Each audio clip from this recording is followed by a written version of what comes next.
run layup on Embiid. As you said, Nick, they haven't been right all year. Now, to their credit, they're still winning games. Okay, what are they, fourth?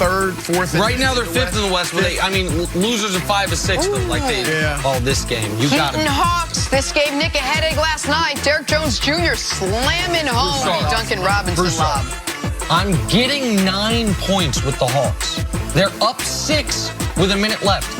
They lose in overtime by 1 million. The Heat scored 24 consecutive points from the end of the fourth quarter to the beginning of overtime. It was 18-0 to start overtime. I'm getting 9 points and I lose. Don't show these highlights again. I'll leave. Kansas and Milwaukee. It was a good bet. Dominique comes back. It was a good bet. That was a nice reverse alley-oop on that one. So this is a little interesting. We don't do a ton of college basketball this time of year. Bill Self played his starters far longer than you would have expected in this game. And at the end of the game, he said, finally got to see from them what he'd been hoping to see from them earlier in the year. That could be another typical dangerous Kansas team. Jenna's shocked I know any of these I'm things. beyond shocked that you had some Bill Self post-game notes on that. I don't have a great life. Brown, St. John's, Greg Williams Jr. driving, punching it in. That was nasty. Instead of losing money on the Hawks, I should have gone to this game. That would have been more fun. This is right in our backyard. Yeah, you're right. It's a hell of a play. And good little inbound. Was that an inbounds or was he falling out of bounds? Falling out of bounds makes that pass. That's outstanding. Look at that. Here's a fun game you can go to. Kawhi Leonard tonight making his much-anticipated return to Toronto. It's a 45-minute flight north. Okay. Kawhi's current team is playing Kawhi's former team. Lucky for the Claw, he gets his NBA championship ring. Lucky for the fans, they get to see Kawhi play again as he's well-rested coming off of Monday's load management game. Nobody happier than Drake, Nick. Yeah. Nick, can Kawhi have the same impact on the Clippers that he had with the Raptors, do you think? Before I answer, just quickly, to Keta, our boss, I guess I am going to go to this game. I'll do the show remotely via Toronto tomorrow. Probably tough to get the flight back after the game tonight, but I'll go. It'll be fun. Get to say hi to your friend Kawhi. Fox I'll be right send there. You. Yeah, and I'll do the show from Toronto. Back. Okay, so you're a big guy listen, here, Nick. I'm very excited to see this game in person tonight, which I'd love to do. Is he making fun of me or Fox? Can he have the same impact on the Clippers if they win the title? That's the only way. The only way you can have the same impact for the Clippers, the Raptors, if he wins the title. There has been any this year.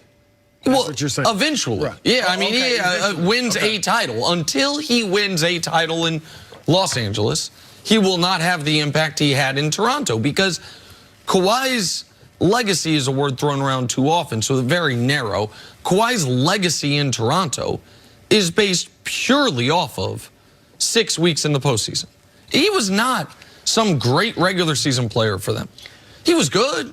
He was the best player on their team. He was himself. He was one of the top players in the league. Wouldn't you say that? Yeah, I mean, he was second team All-NBA, second team All-Defense, played 3 out of 4 games throughout the season, and they were a 59-win team the year before he got there. They're on pace to, they won 58 last year, and they're on pace to win 58 this year. The difference was Toronto was a team that couldn't get over the hump in the postseason. That was either because the hump was LeBron James or just the organization, whether it was Dwayne Casey's fault, he was the fall guy for it, or otherwise couldn't do it. And Kawhi was sensational in the postseason last year from really the first game of the postseason, which they lost to Orlando. He made a huge shot in the corner late in that game. That shot right there, what they did against Giannis and the Bucks, and then, of course, in the NBA Finals. But this is, Kawhi has put himself in, I would consider, a bit of an awkward position compared to last season, which was last year he handled being traded to a place he did not want to go to beautifully. He didn't allow any noise. Right. He played. Nobody really gave him any flack for the load management because he was coming off a major injury. When he played excellent.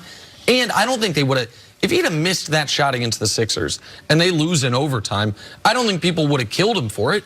I think people would have said, hey, Kawhi did his job because you didn't have the championship expectations that you now have. Things are different now.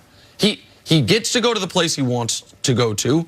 He helps orchestrate a trade where they remake the team around getting Paul George. He's missing time again, and they're trying to go head-to-head with the Lakers, So how can he do it? He's got to go win the title. And I know that's unfair, but I don't think it's unfair. I know that's a lofty goal, but that is, to me, the only way to match what he did in Toronto.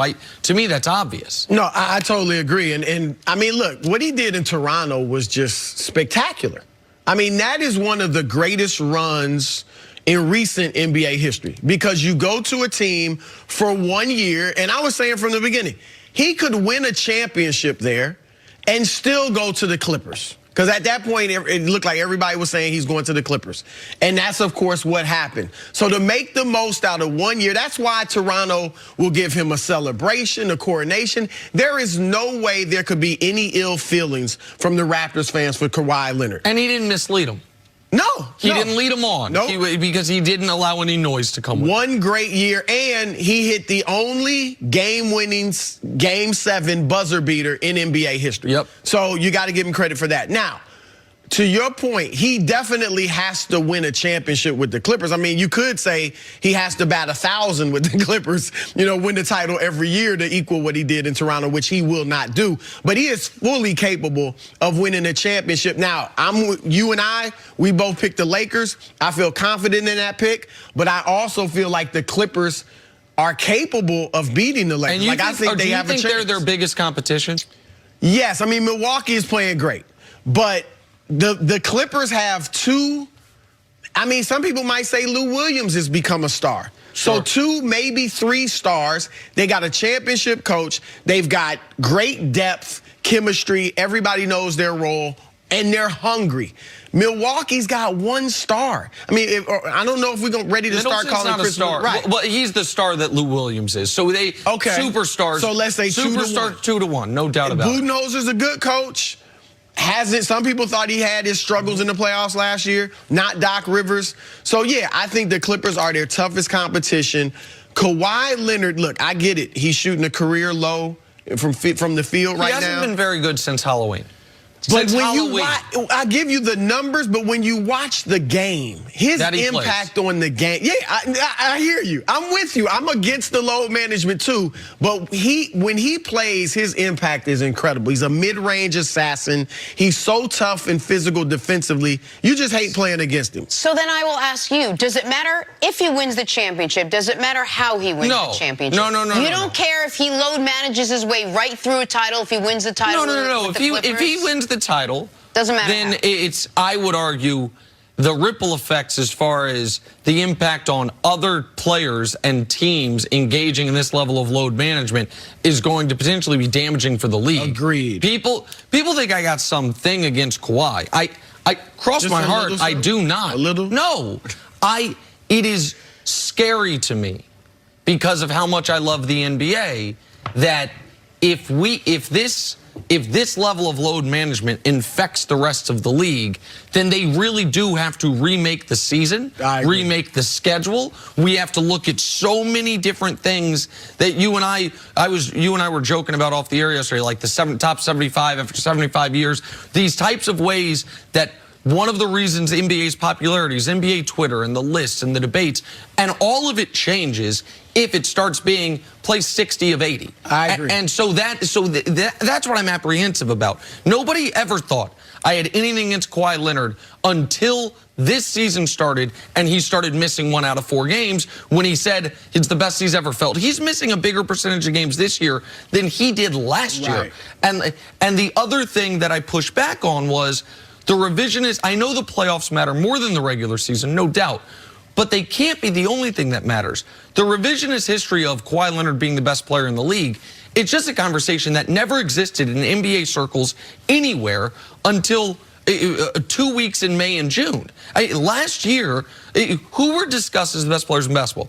LeBron, Durant, Giannis, Steph, Harden. How many people did we have to go down? I mean, in MVP voting, Dame and Jokic finished ahead of him last year. But he was punished because of, and he's basically foregoing regular season accolades. Like, I had him on my 3rd team All-NBA. Because he didn't play enough. Yeah, that was the only reason, but he didn't play enough.